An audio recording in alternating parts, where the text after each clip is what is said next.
Shalom bien-aimés, shalom frères et sœurs, que la paix, la grâce et la communion du Saint-Esprit soient votre partage. Seigneur, nous te disons merci pour ce moment. Conduis-nous encore, soutiens-nous, aide-nous encore.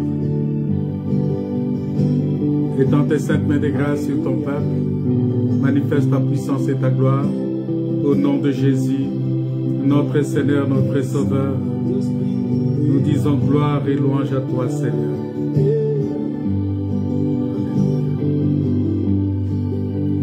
Le grand jour se lever, Dieu nous a visités.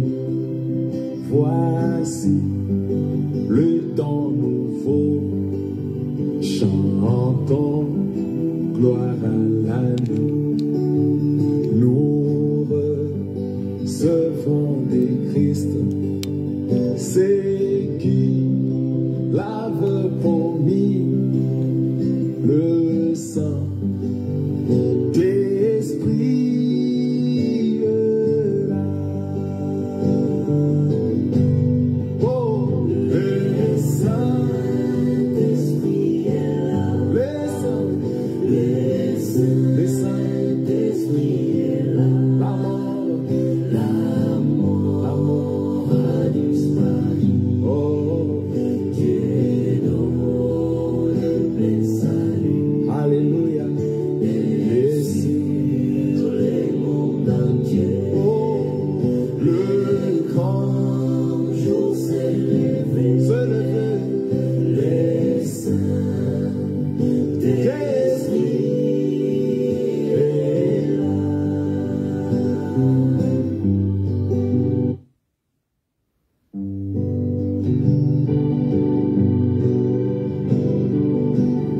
Alléluia. Dieu nous a visités.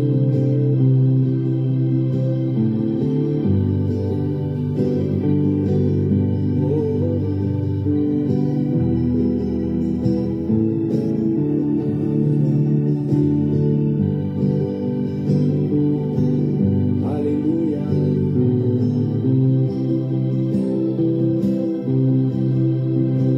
Le Saint-Esprit est là.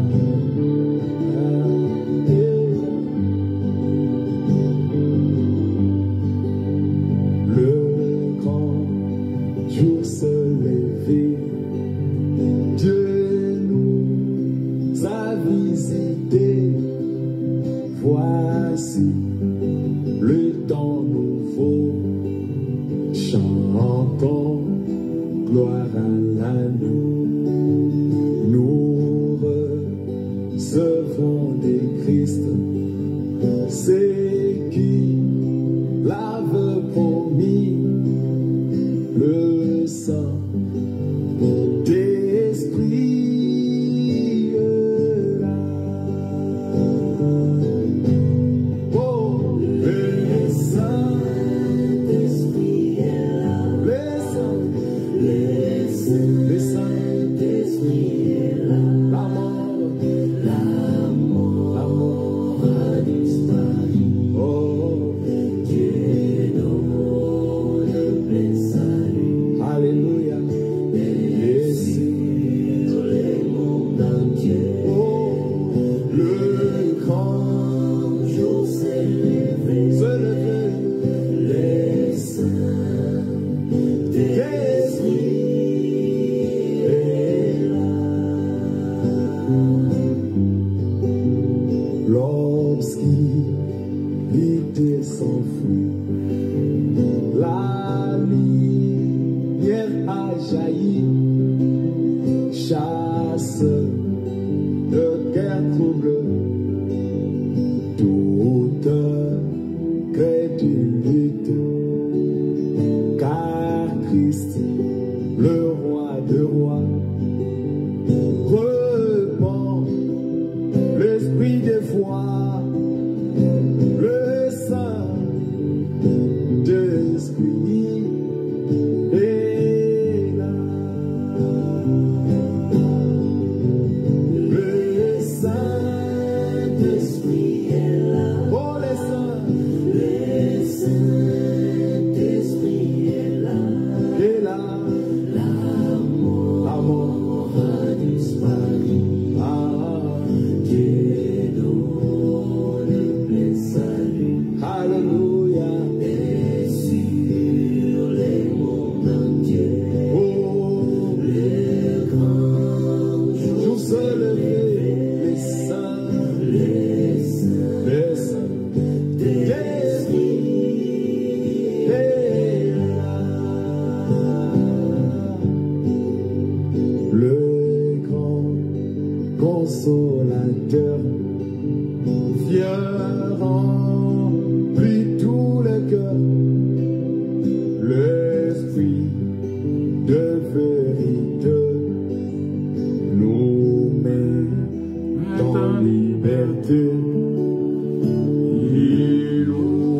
prison, répand la guérison, le Saint-Esprit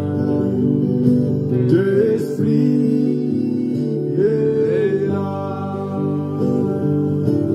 Oh, le Saint-Esprit est là. Le Saint-Esprit est là.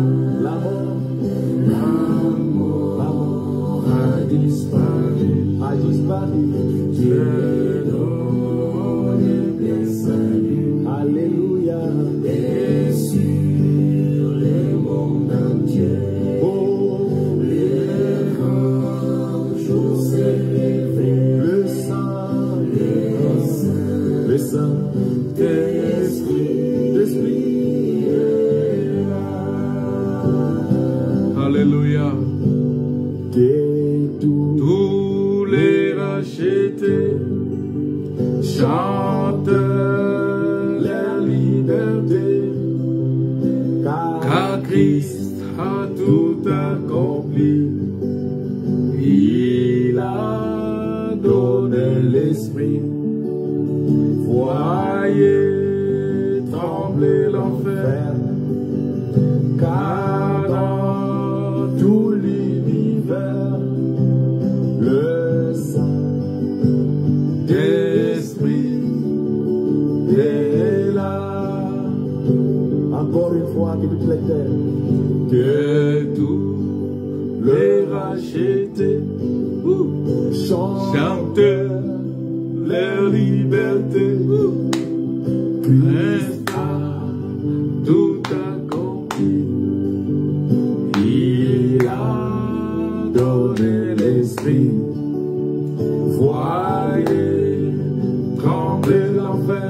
Le diable tremble. Car dans tout l'univers, oh, le Saint-Esprit est là. Alléluia. Le Saint-Esprit est là. Le Saint-Esprit est là. La mort a disparu. Dieu donne un plein salut. Alléluia.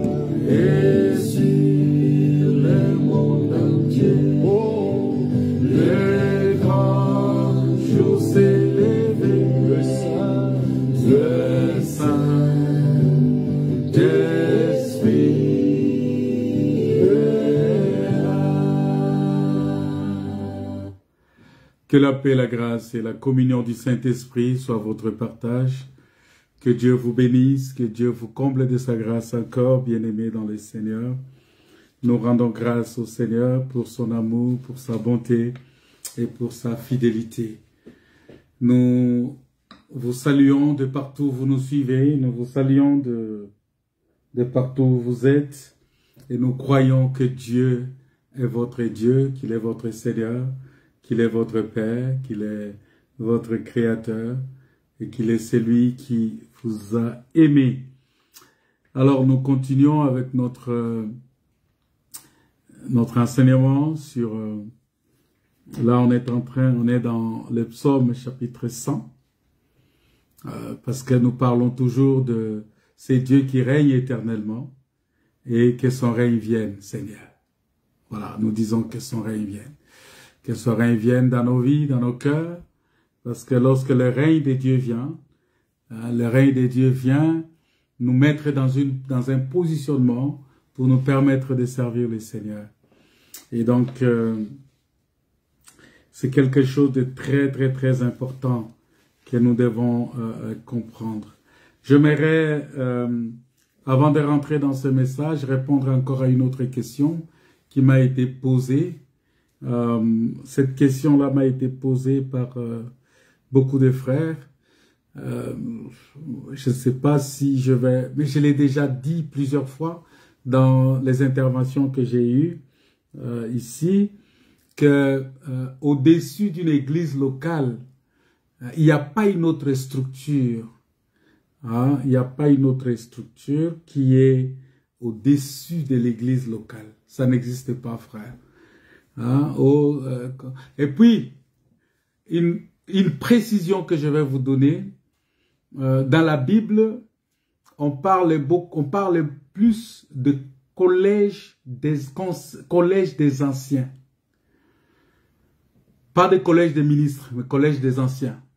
Pourquoi? Parce que l'église locale est dirigée par les anciens. Et ça, c'est très important. Une église locale est dirigée par les anciens.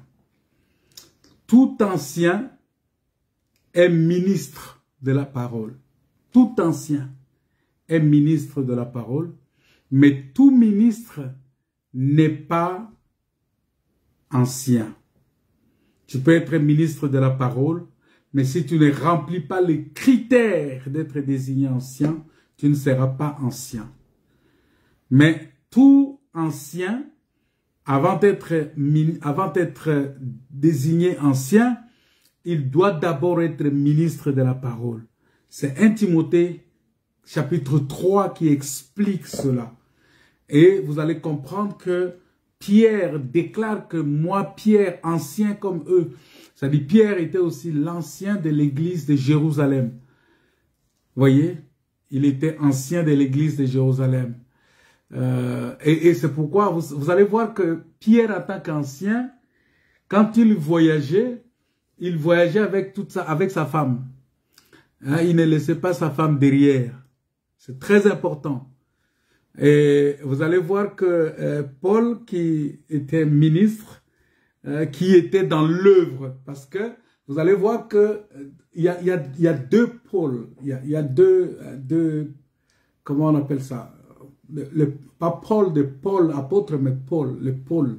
Il y a deux choses. Il y a l'église locale, il y a l'œuvre du ministère. En fait, c'est l'œuvre du ministère qui implante l'église locale. Mais l'œuvre du ministère ne reste pas accrochée à une église locale. C'est-à-dire que quand l'œuvre travaille, c'est ce que Éphésiens dit en vue de l'œuvre du ministère.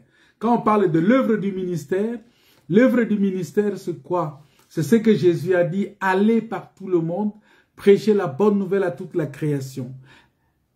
Celui qui croira, qui sera baptisé, sera sauvé. Ça, c'est d'abord le premier élément, aller prêcher la bonne nouvelle. C'est-à-dire l'œuvre du ministère est d'abord dans l'évangélisation. Il est envoyé pour évangéliser. Et puis, l'œuvre du ministère, il est là lorsqu'il évangélise, parce que lorsqu'il prêche la parole, les gens sont baptisés. Ces gens-là doivent se rassembler pour être enseignés. Voilà pourquoi il dit, et dans cela, dans l'œuvre du ministère, vous allez voir la formation du disciple. Parce que Jésus dit, allez, faites de toutes les nations les disciples, les baptisants. Et après, l'œuvre du ministère aussi, c'est l'enseignement, ce que nous appelons l'édification du corps ou le perfectionnement des saints. C'est ça ce que Jésus a dit aux apôtres. Enseignez-leur à observer tout ce que je vous ai prescrit. Vous voyez? C'est-à-dire, lorsqu'on peut échelonner ça, on peut structurer ça de manière à comprendre que l'œuvre du ministère, c'est l'évangélisation, l'implantation des églises locales et la formation des disciples et l'enseignement ou le perfectionnement des saints. C'est ça l'œuvre, c'est ce qu'on appelle l'œuvre du ministère. Oh non, j'ai le ministère. Quand tu as le ministère, on doit voir ces éléments-là à toi. Donc un ministre de Dieu, c'est lui qui est appelé par Dieu. Il est appelé, et c'est ça, ces rôles-là, vous allez les retrouver chez Adam. Chez Adam, on dit que j'étais placé dans le jardin d'Éden pour que tu cultives et que tu gardes. Or, dans le rôle de culture, il y a d'abord le rôle, vous voyez, il y a beaucoup de choses qui se fait dans la culture. Il y a le sarclage, le dessouchage, la sémence, il y a l'entretien. Donc, on peut sarcler lorsque on a déjà planté. Il faut sarcler, tout ça pour que la sémence puisse porter des fruits. Vous voyez? Et lorsque c'est à maturité, on va récolter parce que c'est déjà mûr, c'est bien édifié, on va récolter. C'est ça, le peuple qui est préparé pour l'enlèvement. Vous voyez? Mais aussi, dans le rôle d'Adam, il avait aussi le rôle pour garder. Vous voyez? Pour garder, c'est-à-dire que s'assurer. Oh, ceux qui gardent aujourd'hui, ce n'est pas nous. Ce n'est pas moi qui garde l'église. C'est la parole de Dieu qui garde l'église. C'est l'enseignement qui garde l'église. C'est l'enseignement qui garde le peuple. Vous voyez? Donc, vous allez comprendre que ces activités-là, on les retrouve chez Adam, dans Genèse. Mais, plus pour comprendre, vous allez comprendre que lorsque le ministre, parce que tu ne peux pas être ministre, et tu es là, un ministre, tout ministre de Dieu, a la capacité de l'évangélisation. Tout ministre de Dieu a la capacité de l'implantation d'une église. Tout ministre de Dieu a la capacité de la formation des disciples. Tout ministre de Dieu a la capacité de l'enseignement pour édifier l'église et perfectionner les saints. Tu ne peux pas être ministre de Dieu, tu n'arrives pas à évangéliser. Ça dit, évangéliser c'est quoi? C'est prendre les gens des ténèbres à la lumière. C'est ramener les païens, les incroyants à croire au Seigneur Jésus. Et ça, c'est le rôle d'un ministre. Vous voyez? Et quand tu es ministre de Dieu, donc ça dit que tu amènes ces gens-là au Seigneur et tu les baptises. Et quand tu les baptises, tu dois les rassembler en un seul lieu pour commencer à les enseigner. Et pendant cet enseignement-là, en même temps, tu formes aussi les disciples. C'est-à-dire, tu enseignes pour le perfectionnement des saints, mais en même temps, tu formes aussi les disciples. C'est-à-dire, les disciples, ce sont aussi des ministres en formation. Vous voyez? Donc, c'est exactement ce qui doit être fait. Et maintenant, l'œuvre travaille, lorsque l'église est implantée, l'œuvre va regarder dans l'église locale. Parmi les disciples qui sont formés, est-ce qu'il y a des gens qui aspirent à la charge? Est-ce qu'il y a des gens qui peuvent être élevés comme diacres? Est-ce qu'il y a des gens qui peuvent être élevés comme dans le ministère, parmi les disciples qui sont formés? Et s'il y a des disciples qui deviennent des hommes capables, qui sont capables de répéter ou de confier, à qui on doit confier, des hommes fidèles à qui on doit confier l'enseignement, ces disciples-là vont être reconnus dans le ministère. Et lorsqu'ils sont reconnus dans le ministère, on va regarder s'ils remplissent en même temps les critères d'anciens. En ce moment-là, ils vont être établis comme des anciens dans cette église locale-là. Et s'ils sont établis anciens dans cette église locale, ça dit qu'ils vont rester dans cette église locale-là.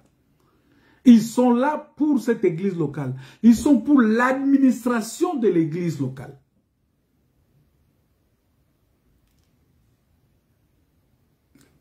C'est comme ça. Et donc, en ce moment-là, l'œuvre va travailler en interdépendance avec les anciens, avec l'église locale.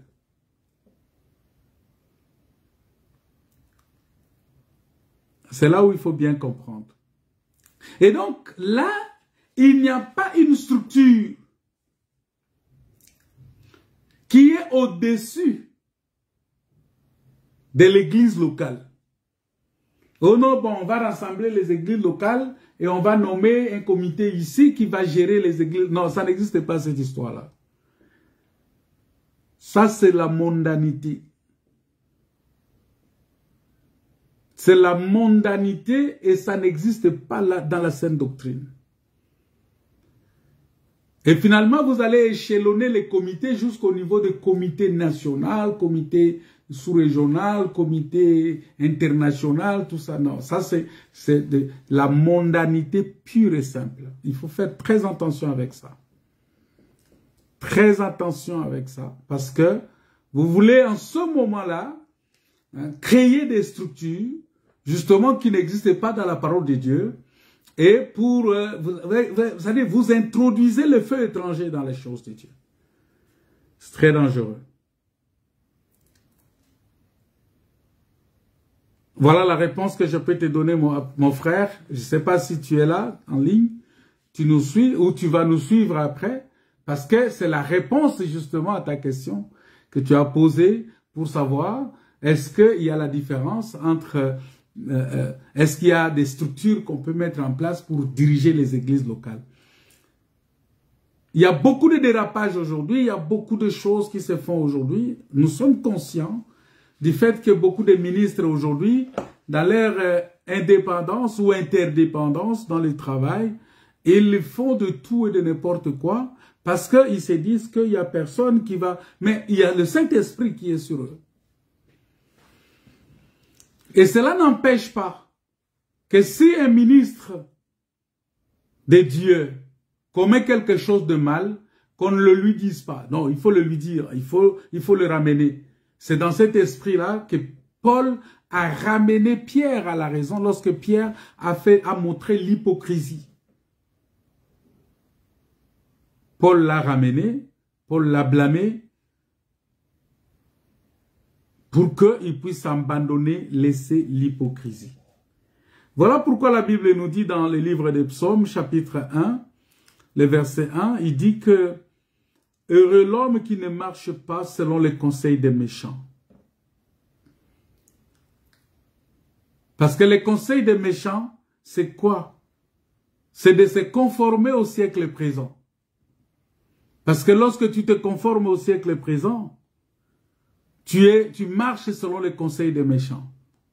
Et la Bible dit, ne vous conformez pas au siècle présent, mais soyez transformés par le renouvellement de l'intelligence, afin que vous discerniez justement quelle est la volonté de Dieu, ce qui est bon, agréable et parfait.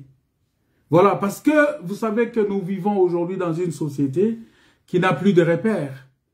Nous vivons aujourd'hui dans une société qui n'a plus de discernement entre le bien et le mal. Nous vivons aujourd'hui dans une société qui tolère tout. Tout est toléré aujourd'hui. Voilà pourquoi un homme de Dieu ne peut pas être dépendant du système de ce monde. Parce que si tu dépends du système de ce monde, tu ne seras pas en mesure de recadrer les gens lorsqu'il y a dérapage. C'est ce que je dis souvent aux hommes de Dieu qui sont derrière les hommes politiques. Parce que si tu es derrière les hommes politiques, tu bénéficies de l'argent des hommes politiques, tu vis de l'argent des hommes politiques, ça va être très compliqué pour toi parce que ces hommes politiques-là vont te prendre une main dans leur poche, c'est tout, tu n'auras plus de mots à leur dire.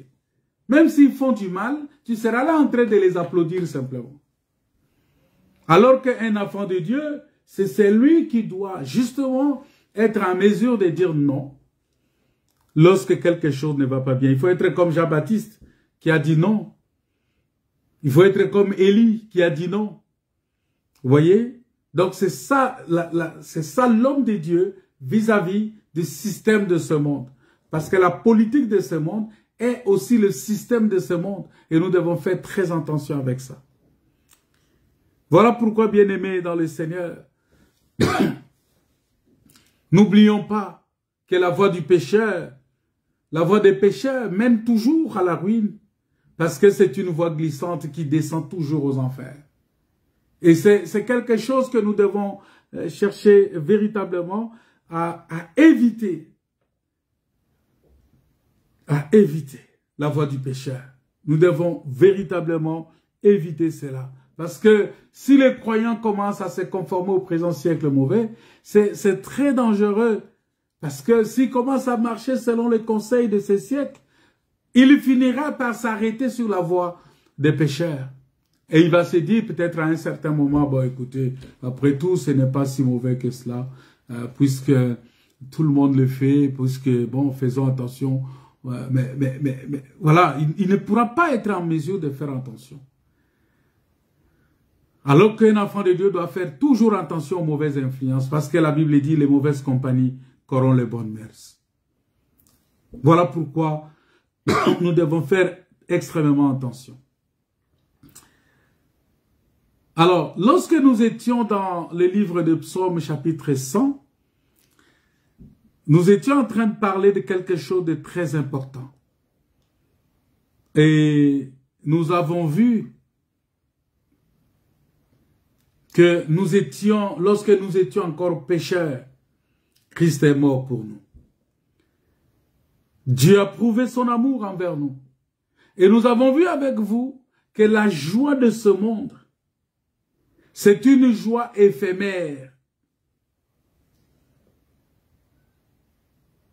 C'est une joie éphémère.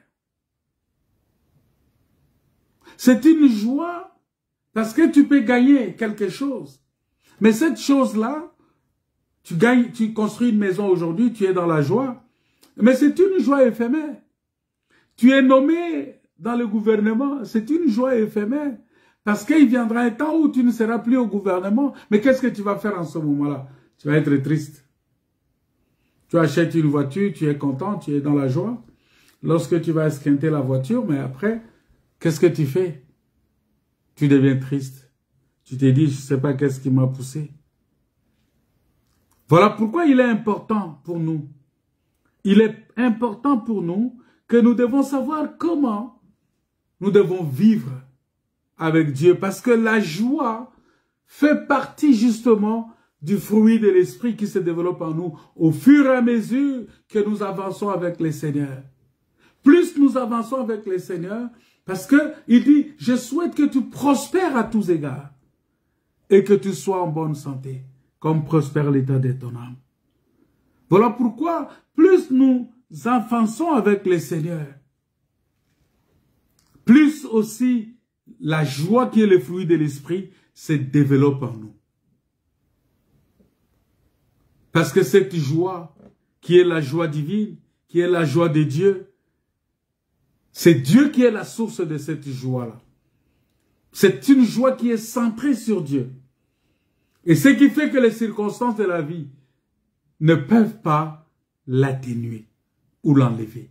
Quel que soit ce que nous allons rencontrer dans ce monde, ça ne peut pas enlever la joie de l'Éternel dans nos cœurs. Voilà pourquoi David a dit dans Psaume 51, il dit, Seigneur, rends-moi la joie de ton salut.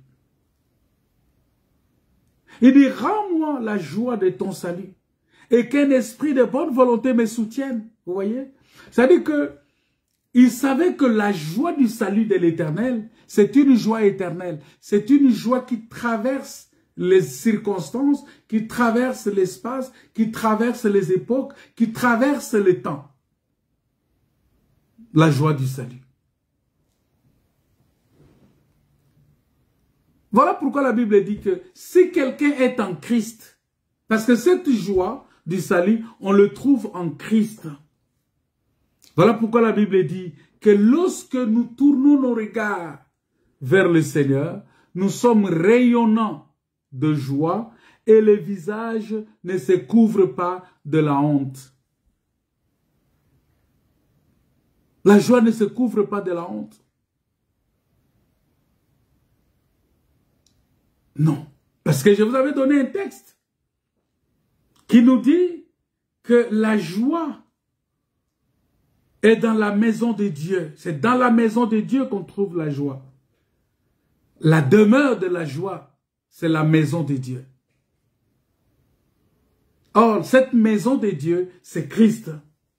Voilà pourquoi on dit, je suis dans la joie quand on me dit, allons à la maison de l'Éternel.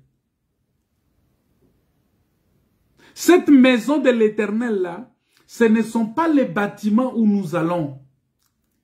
Parce que la Bible dit dans 1 Corinthiens chapitre 6, dans 1 Corinthiens chapitre 3, mais aussi dans 1 Corinthiens chapitre 6, que nous sommes les temples de Dieu. Nous sommes la maison de Dieu. Nous sommes un édifice, une habitation de Dieu en esprit. Nous avons été édifiés pour être une habitation de Dieu en esprit. Tu as été édifié pour être une habitation de Dieu. C'est-à-dire, Dieu m'a construit. Il a fait de moi son habitation. Il a fait de moi sa demeure. Il a fait de moi sa maison. Et on dit, je suis dans la joie lorsqu'on me dit, allons dans la maison de l'Éternel. Ici, cette maison de l'Éternel, c'est Christ. Voilà pourquoi quelqu'un qui entre en Christ, il doit être dans la joie. C'est pourquoi notre piété, ça ne peut pas être un devoir pénible, ça ne peut pas être quelque chose de forcé, mais une source de joie. Quand je crains Dieu, je dois être dans la joie de craindre Dieu. Je dois être dans la joie de souffrir injustement. Je dois être dans la joie que le monde me hait. Je dois être dans la joie que je sois détesté par le monde. Par toi qui ne comprends pas la parole de Dieu, par toi qui ne crois pas à la parole de Dieu, je dois être dans la joie lorsque tu me détestes. Lorsque tu parles mal de moi, je dois être dans la joie. La Bible dit, réjouissez-vous qu'on parle mal de vous, mais qu'on ne vous trouve pas dans le mal. Vous voyez? Ça veut dire, ce sont des choses que nous devons savoir, nous devons comprendre. Et tout ça, c'est le résultat de la joie qu'on trouve dans la maison de Dieu. Parce que, comme Dieu est la source de cette joie-là, notre piété doit nous mettre en contact avec Dieu. C'est ainsi que, bien-aimé, tu vas voir en ce moment-là que servir Dieu va devenir un plaisir. Ça va devenir quelque chose de joie, un contentement, un privilège, une joie complète. Tu vas sentir que, non, je suis complètement comblé, complètement dans la joie de servir le Seigneur. Je suis dans la joie de dire merci Seigneur. Je suis dans la joie d'être connu par Dieu. Quelle grâce d'être connu par Dieu. Quelle grâce d'être connu par le Seigneur. Quelle grâce d'être connu par Yahweh. C'est quelque chose de très important. C'est quelque chose de très important. Voilà pourquoi un ministre de Dieu, un enfant de Dieu, est appelé à servir le Seigneur dans la joie de l'Éternel. Tu dois servir Dieu dans la joie. Tu dois exercer le ministère dans la joie. C'est pourquoi si tu n'es pas appelé par Dieu, tu vas servir en murmurant. Surtout lorsque tu sais que tu as fait de l'église ton business, de l'assemblée ton business, et que ça ne paye plus bien, mais tu vas devenir un pasteur méchant vis-à-vis des frères. Tu vas commencer à t'énerver à tout moment parce que ce que tu entends, tu ne l'as pas. Tu n'attends pas la vie éternelle. Toi, tu attends juste ton salaire. Et sur ça, tu vas insister, l'ouvrier mérite son salaire. C'est pourquoi tu vas voir dans les églises, quand on prêche, des fois, le temps de faire les appels de fonds dépasse largement le temps de l'enseignement. On prend beaucoup de temps pour faire les appels de fonds. Que Dieu me pardonne si je l'ai fait aussi. Oui, parce que on a eu tendance à prendre beaucoup de temps pour ces choses-là. On a eu des fois tendance à dire, bon, écoutez, on ne va pas prier pour les gens des petits moyens, on va prier seulement pour les gens qui ont des grands moyens, qui vont donner des 1000, des 500, des 100 euros. Oh, que Dieu me pardonne. Que Dieu me pardonne. Parce que si je regarde la parole de Dieu, je vois que Dieu avait apprécié l'offrande de la femme qui avait donné de tout ce qu'elle avait pour vivre. C'est-à-dire, il y a certaines personnes qui viennent dans les assemblées, elles donnent tout ce qu'elles ont pour vivre. Et on ne peut pas les mépriser parce qu'elles ont donné petit. elles ont donné peu. Et il faut faire attention. Parce que quand on dit celui qui donne peu, moissonne peu, celui qui donne abondamment, moissonne abondamment. Ça veut dire quoi? Si toi tu n'as que ça, je donne un exemple simple. Je n'ai que 5 € avec moi, ou 10 €. Je n'ai que 10 € avec moi.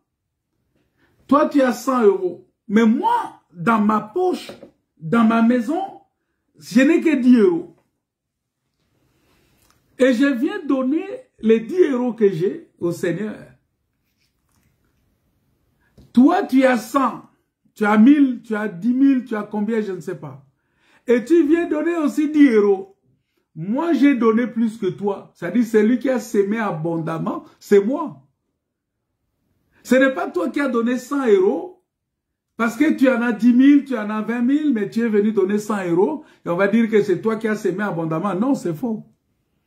C'est moi qui ai donné 10 €, c'est-à-dire tout ce que j'avais pour vivre. C'est moi qui ai sémé abondamment.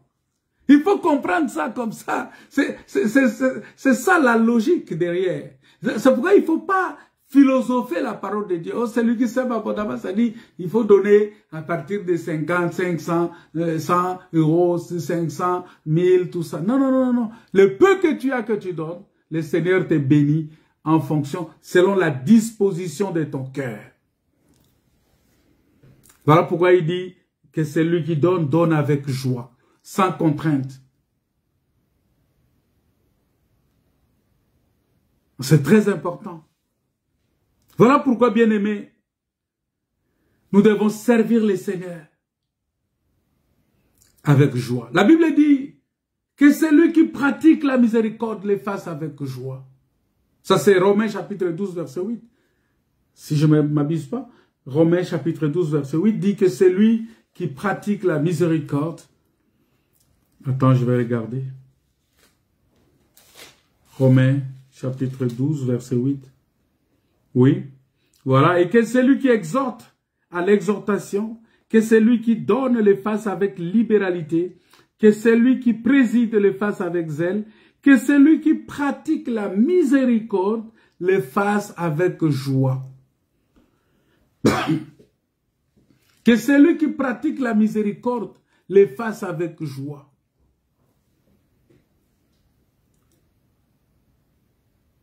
Que celui qui pratique la miséricorde fasse avec joie.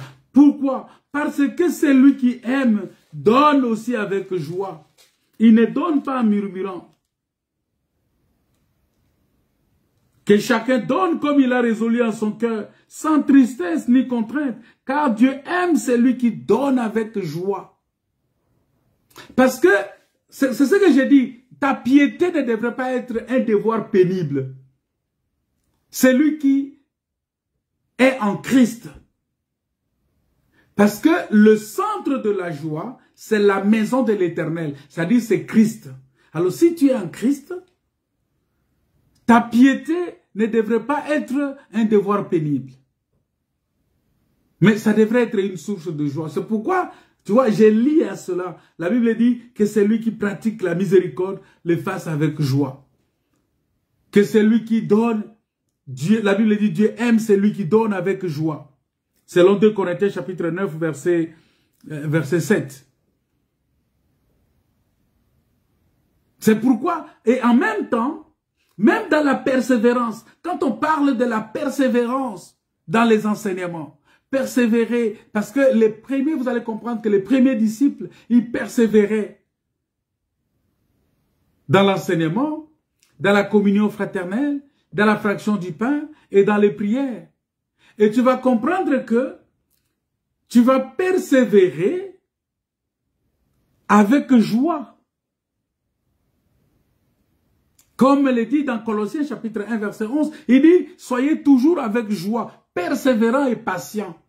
C'est-à-dire, je vais avoir la patience avec joie. Quand je prie à l'Éternel, Colossiens chapitre 1 verset 11, quand je prie, je demande quelque chose à Dieu, il dit « Fortifiez à tous égards ». Donc, on commence au verset 10.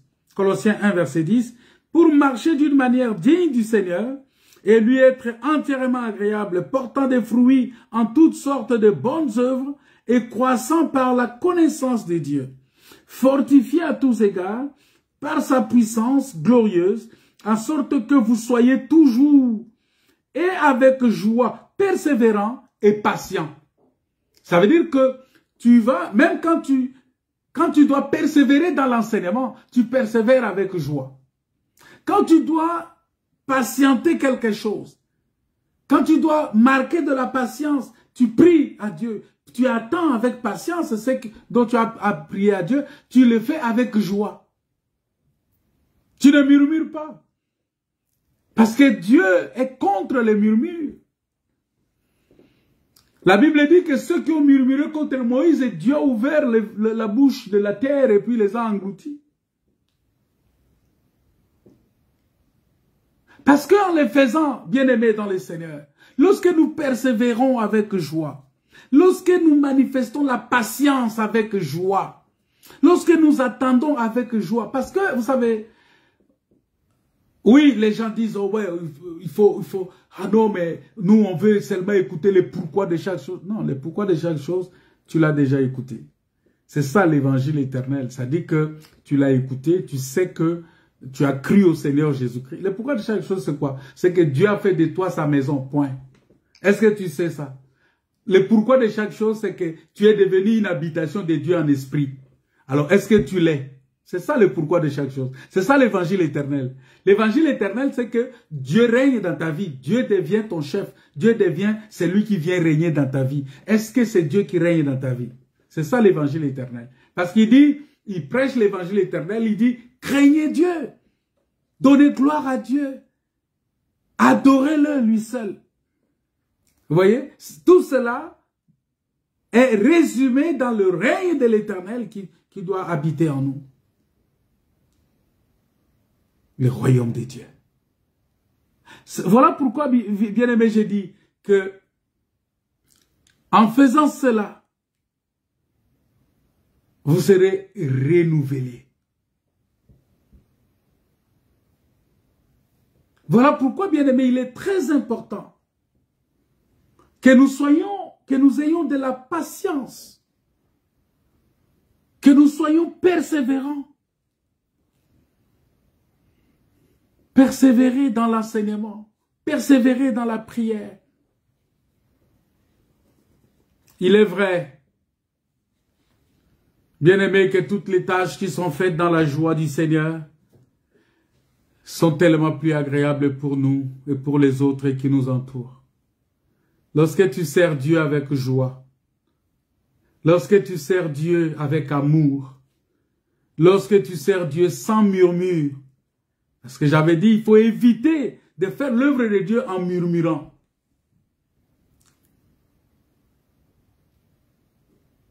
Il faut éviter de faire l'œuvre de Dieu avec contrainte. Parce que être en compagnie d'un grincheux n'est pas très agréable. Non, c'est pas agréable. C'est quelque chose de très fort. Mais nous devons savoir que c'est un choix que nous faisons.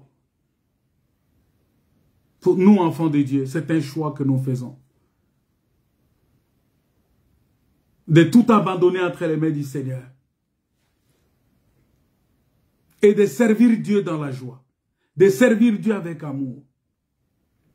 Parce que la Bible dit, vous tous habitants de la terre, servez l'Éternel avec joie et venez avec allégresse dans sa présence. C'est ça ce que le verset 2 du chapitre 100 nous dit. Le verset 2 nous dit ça. Le verset 2 nous dit, servez l'Éternel avec joie, venez avec allégresse à sa présence. Sachez que l'Éternel est Dieu. C'est lui qui nous a fait et nous lui appartenons. Vous voyez? C'est un impératif. Parce que c'est Dieu qui nous a créés.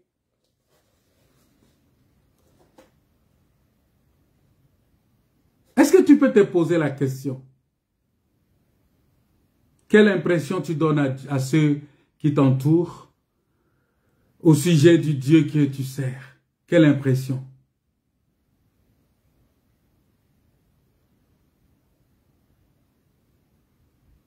Psaume 100, verset 2. Quelle impression tu donnes? Est-ce que tu es enthousiaste quand tu sers Dieu? Tu es plein d'ardeur? Tu es plein de zèle? Tu es plein de joie? Quelle attitude tu affiches? Tu peux peut-être être... Tu sers Dieu peut-être par devoir d'une façon légaliste parce que c'est, tu vois, avec un cœur froid, renfroyé, je ne sais pas. De quelle manière? Sans enthousiasme? Avec un visage austère? Je ne sais pas comment tu fais.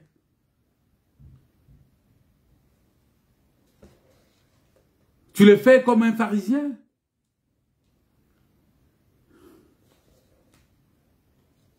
Ou tu le fais en rayonnant de sa présence et dans sa joie?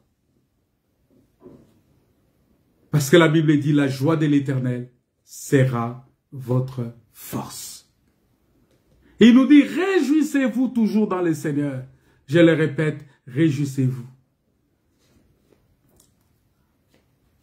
Voilà pourquoi vous allez remarquer, par exemple, que quelqu'un comme le frère Étienne, il était rempli de Saint-Esprit et de joie. Que même en étant lapidé, pendant qu'on était en train de le lapider, la Bible dit qu'il rayonnait et son visage était comme celui d'un ange.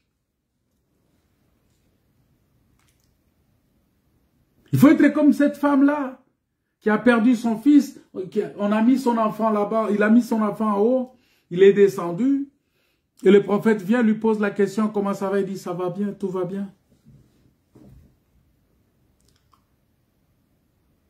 Vous allez voir que Philippe, on est en train de les lapider. On est en train de les torturer. Mais la Bible dit, comme il était rempli du Saint-Esprit et de joie, son visage rayonnait. C'est dans Actes chapitre 6, verset 15 que tu peux lire ça. Il est rayonné, son visage est rayonné. Son visage est rayonné. Et quand on parle du visage qui rayonne,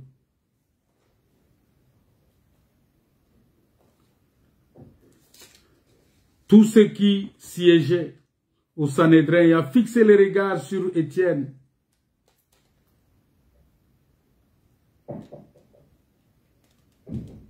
son visage leur parut comme celui d'un ange. Vous voyez, Étienne, pendant qu'il était lapidé, on le lapidait, son visage était comme celui d'un ange. Il rayonnait. Voilà pourquoi nous disons que les petites contrariétés de la vie ne nous fassent pas perdre la joie du Seigneur. Ça arrive toujours. Les contrariétés, ça arrive toujours. Les déceptions arrivent toujours. Des situations difficiles, il y en aura toujours. Mais lorsque tu acceptes que Jésus règne dans ta vie, qu'il prenne la direction de ta vie, qu'il conduise ta vie, et que sa volonté s'efface dans ta vie, bien-aimé dans le Seigneur, ton visage va toujours rayonner.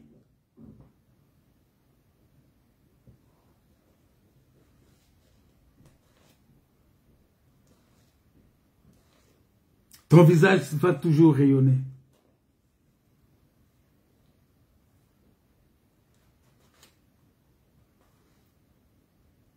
Parce que c'est ce que le diable fait en fait. Vous savez qu'est-ce que le diable fait?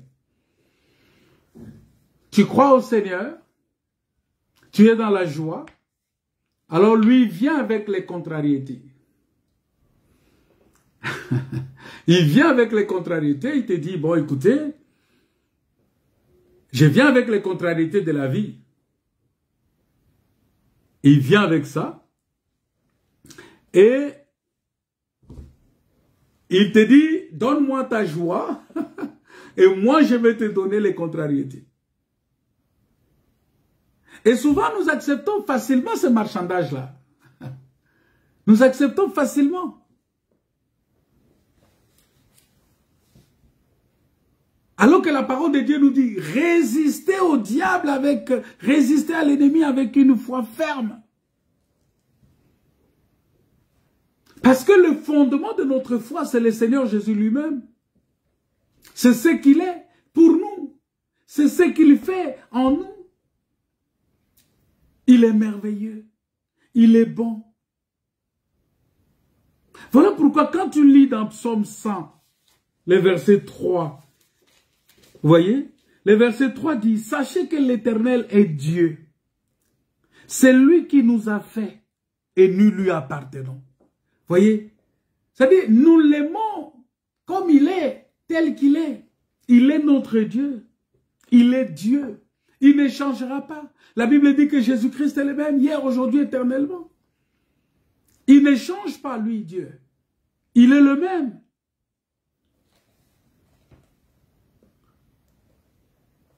Nous lui appartenons premièrement parce qu'il est notre créateur. C'est lui qui nous a fait. Il nous a créés à son image, à sa ressemblance. Et il nous a créés pas pour nous-mêmes. Tu n'es pas créé pour toi-même. Tu es créé pour Dieu. L'homme a été créé pour Dieu. L'homme n'a pas été créé pour lui-même. Donc tu ne peux pas dire non, je vis pour moi-même. Non, tu ne vis pas pour toi-même, tu vis pour Dieu. C'est ça la différence entre celui qui connaît Dieu et celui qui ne connaît pas Dieu. Celui qui connaît Dieu sait qu'il a été créé pour vivre pour Dieu. Il a été créé par Dieu pour vivre pour Dieu. Mais celui qui ne connaît pas Dieu, il peut savoir qu'il est créé par Dieu, mais il vit pour lui-même. Vous voyez la différence? Parce qu'il est notre créateur. C'est pourquoi la Bible dit que nous lui appartenons. C'est lui qui nous a fait. Et nous lui appartenons. La Bible dit que, deuxièmement, nous lui appartenons parce que c'est par la foi en Jésus-Christ. En ayant accepté Jésus comme notre Seigneur et Sauveur, nous lui appartenons. Nous sommes devenus enfants de Dieu. Nous sommes devenus son peuple. Donc il nous appelle son peuple. Nous sommes ce peuple-là qu'il a racheté à un grand prix. Et tu sais, quand quelqu'un te rachète, dans la loi, dans l'ancienne alliance, si quelqu'un te rachète, tu deviens son prisonnier, son esclave. Nous sommes prisonniers de Christ. Nous sommes esclaves de Dieu, esclaves de la parole. Oh, que Dieu règne dans ta vie. Que Dieu règne dans ta vie. Attends, je vais chercher un texte que je vais vous donner. 1 Pierre chapitre 2 verset 9. La Bible dit, vous au contraire, vous êtes une race élue, un sacerdoce royal, une nation sainte, un peuple acquis. Vous voyez?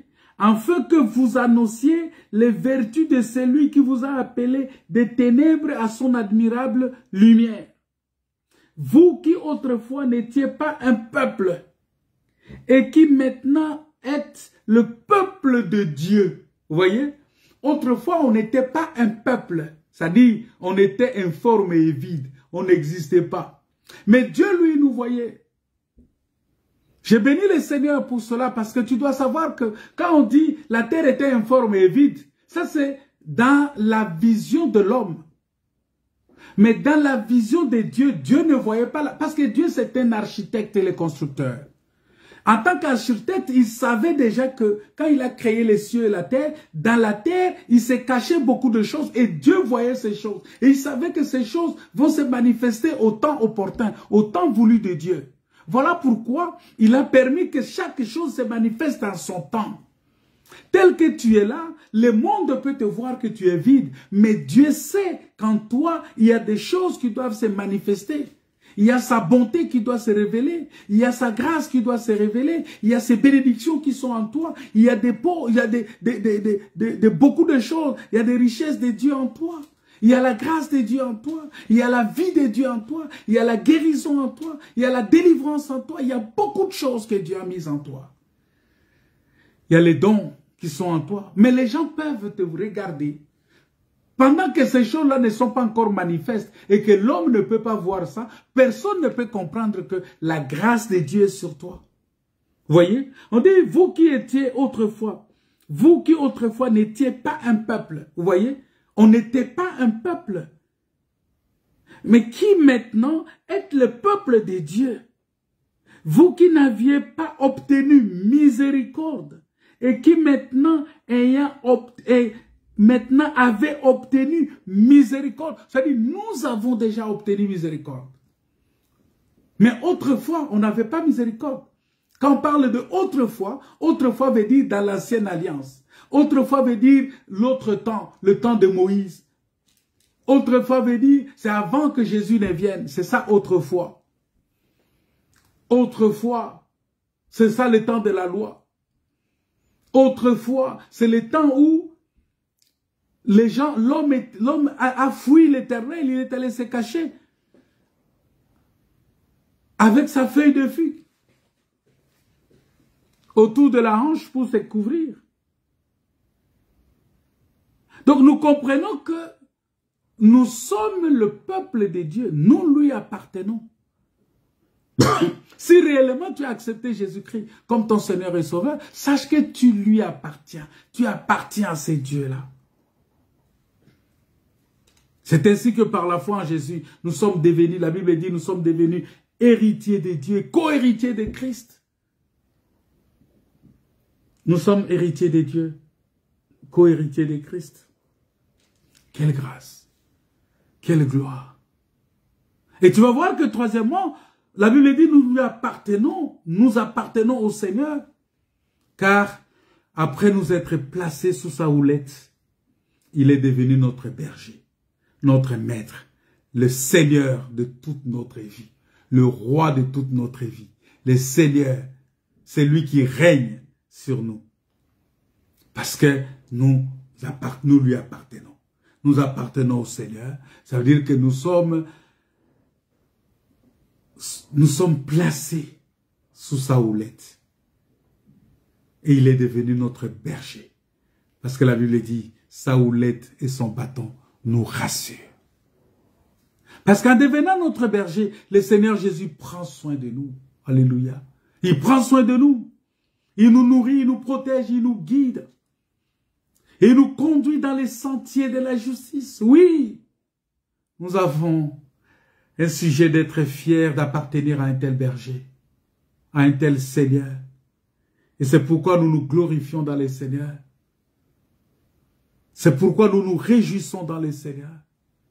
C'est pourquoi lorsque nous nous présentons devant Dieu, ce n'est pas en pleurnichant ou en nous plaignant, non. Mais c'est en chantant de tout notre cœur et avec force les louanges au Dieu Tout-Puissant et Miséricordieux qui est devenu notre Père Céleste en Jésus-Christ. Alléluia.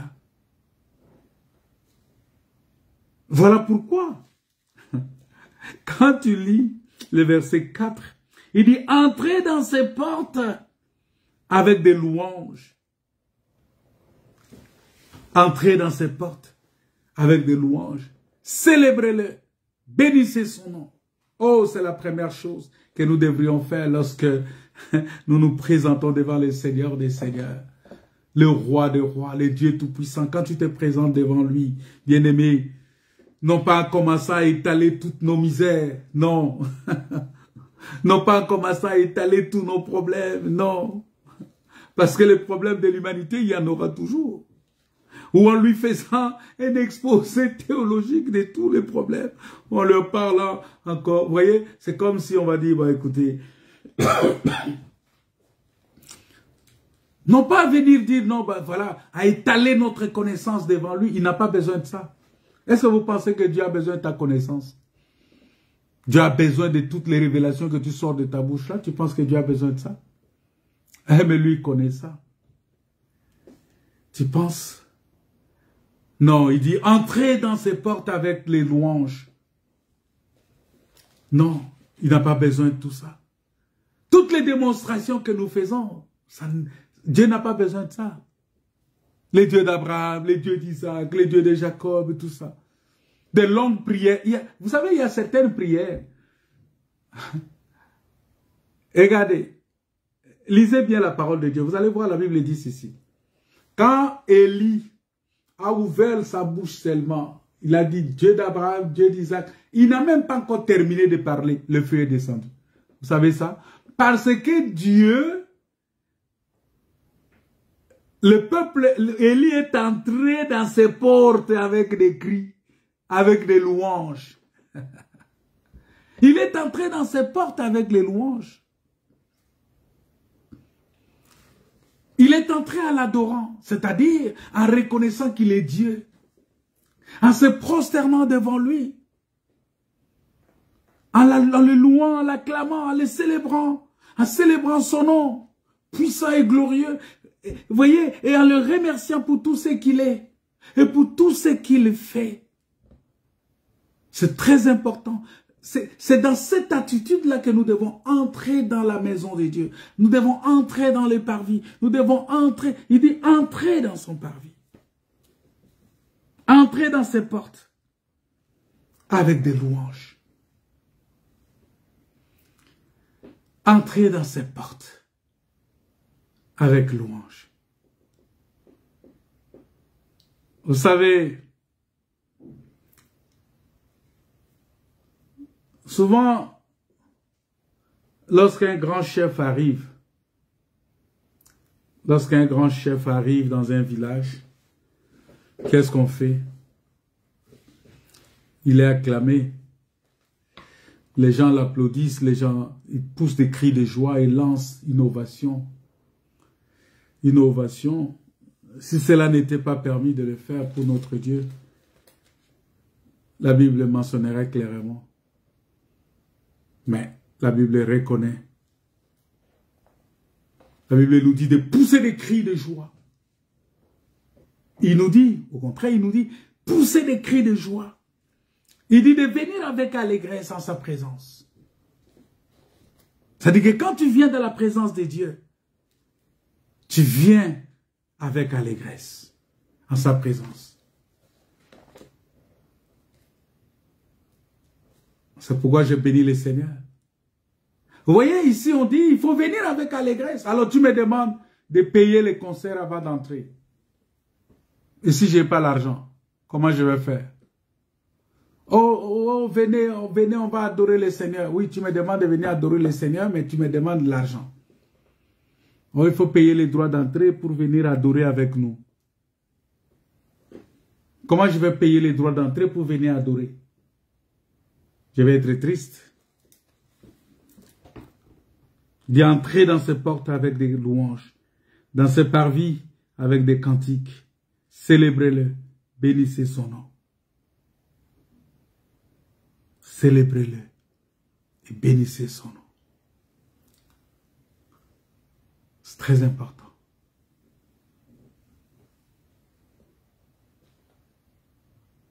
Très important. Si vous lisez dans Psaume 150, vous allez voir que il est bien mentionné, louer l'Éternel avec les tambourins, avec des danses. Vous savez c'est quoi la danse? La danse veut simplement dire la mise en pratique de la parole de Dieu. Alors, les cantiques, les chants, c'est quoi? C'est l'enseignement. C'est-à-dire que quand on enseigne, ces chants-là qui est chanté doit produire un rythme qui fait danser le peuple. Or, danser, c'est exercer un mouvement. Et quand tu exerces un mouvement du corps, ça dit que tu mets en pratique les sons que tu attends. Les sons, c'est la parole. Et lorsque l'instrument rend un son animé, en ce moment-là, on sait que l'instrument est animé par les sons. C'est-à-dire les sons, il vient donner la vie à l'instrument. Il vient donner la vie à l'instrument. Voilà pourquoi quand tu écoutes la parole de Dieu, tu dois être dans la joie.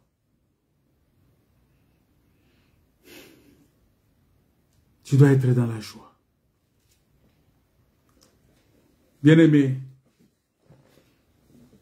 il est important pour nous que lorsque nous apprenons à louer le Seigneur, à glorifier Dieu librement, nous n'avons pas peur de faire sortir et de faire éclater les premiers balbutiements.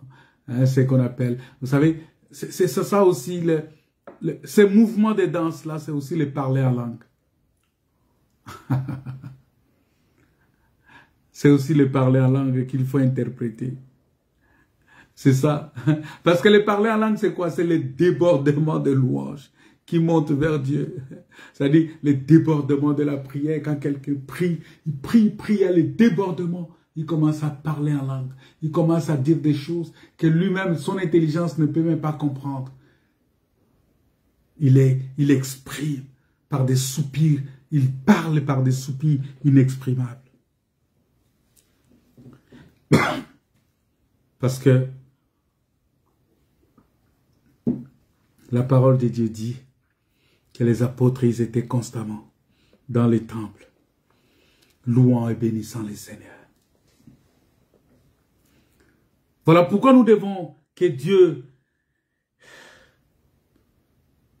vous aime. Dieu qui vous aime, bien-aimé. La Bible dit qu'il a des projets de paix et non de malheur pour vous, afin de vous donner un avenir et de l'espérance. C'est ce texte-là, c'est sur ce texte-là que nous allons nous arrêter aujourd'hui. Jérémie, j'espère que tu connais ce texte-là. Jérémie 29, verset 11. Jérémie 29, verset 11. La Bible dit ceci. Car je connais les projets que j'ai formés sur vous, dit l'Éternel, projets de paix et non de malheur, afin de vous donner un avenir et de l'espérance. Dieu veut nous donner un avenir et de l'espérance. Voilà pourquoi il dit dans Psaume chapitre 1, il dit que tout ce que tu fais doit te réussir. Tout ce que tu fais. Pourquoi? Tout simplement parce que tu ne marches pas selon les conseils des méchants. Tout simplement parce que tu trouves ton plaisir dans la loi de l'Éternel. Parce que tu médites cette loi-là jour et nuit. Et puisque tu le fais de cette manière-là,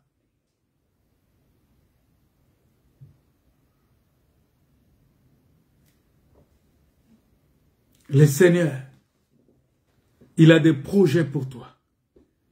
Pas un projet de malheur, mais un projet de paix. Les projets de paix et non de malheur. Afin de nous donner un avenir et de l'espérance. L'avenir appartient à Dieu. L'espérance appartient à Dieu. L'avenir appartient à Dieu.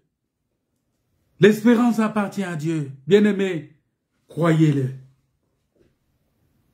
Venez à lui avec joie et abandonnons-lui notre vie tout entière.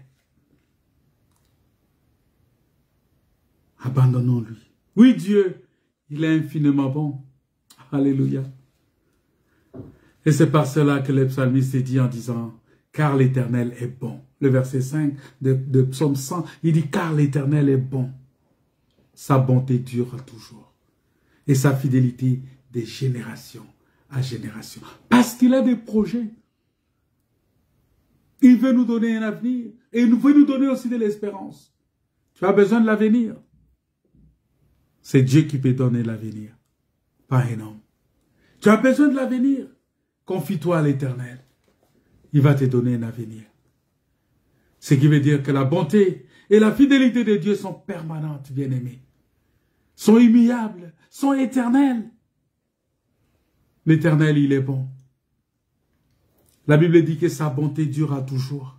Et sa fidélité de génération à génération. Bien-aimé, il n'y a aucune variation à Dieu. Il n'y a aucune variation en Dieu. Pour nous, il n'y a aucune variation. On peut compter sur lui. Il est fidèle.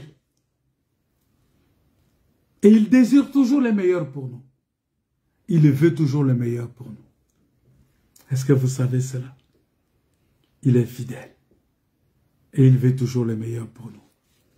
Sachons encore, bien-aimés, que le but de Dieu pour nous ne concerne pas un avenir terrestre. Cet avenir éphémère. Cet avenir limité. Non. Mais un avenir éternel. Et un avenir de gloire. Recommande ton sort à l'Éternel. Mets en lui ta confiance et il agira. Regardez les oiseaux du ciel qui ne sèment ni ne moissonnent. Ils n'amassent rien dans les greniers et votre Père céleste les nourrit. Ne valez-vous pas beaucoup plus que eux? Bien-aimés, la Bible dit cherchez les choses d'en haut. Parce que les choses terrestres sont éphémères.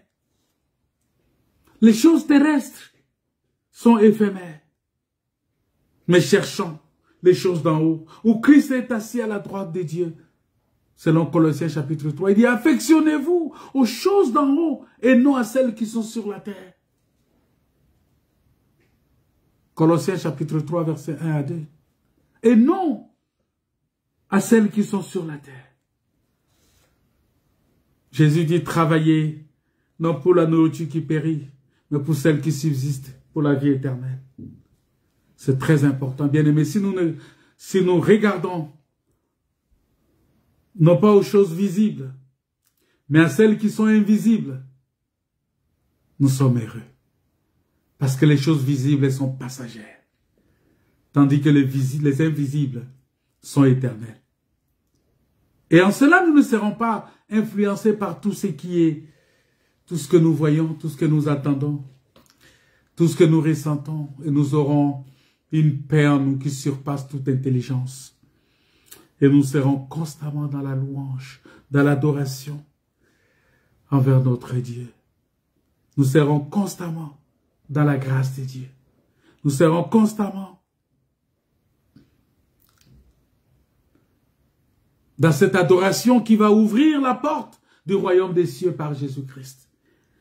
Son Fils a fait que nous devenions les héritiers de la gloire. Nous allons prier les Seigneurs. Nous allons rendre grâce à Dieu. C'est très important pour nous. Il y a des moments où nous devons croire que de ce Dieu-là, il est notre Dieu. Il est notre Père. Il est le Dieu Tout-Puissant. Il est le Créateur des cieux et de la terre. Il est celui qui nous a aimés. Il est ce Dieu puissant. Il est ce Dieu grand et redoutable.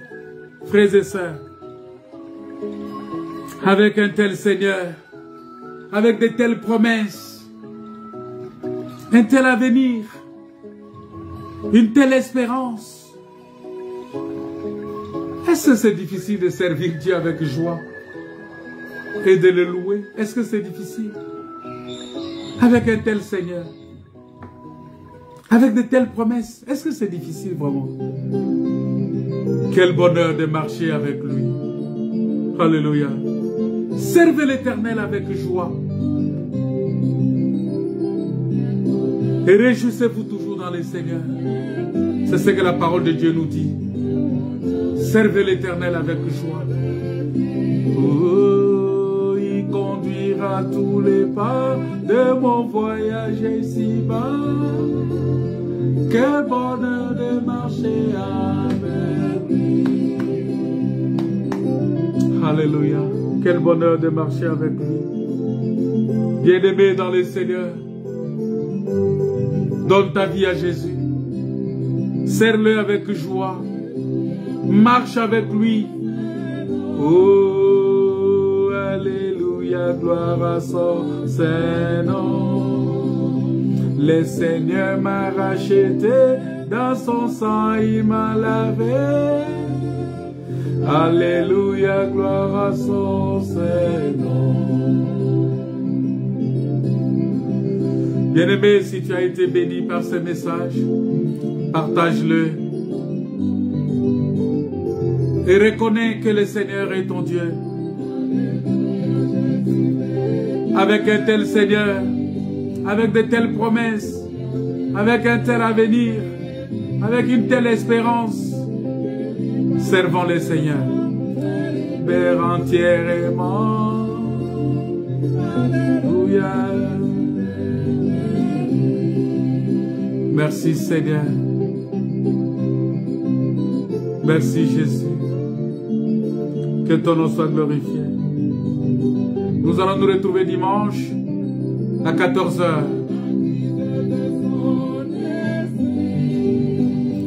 Il m'est baptisé de son esprit. Heureux en me baptisant de feu. Il me baptise de son esprit. Merci Seigneur.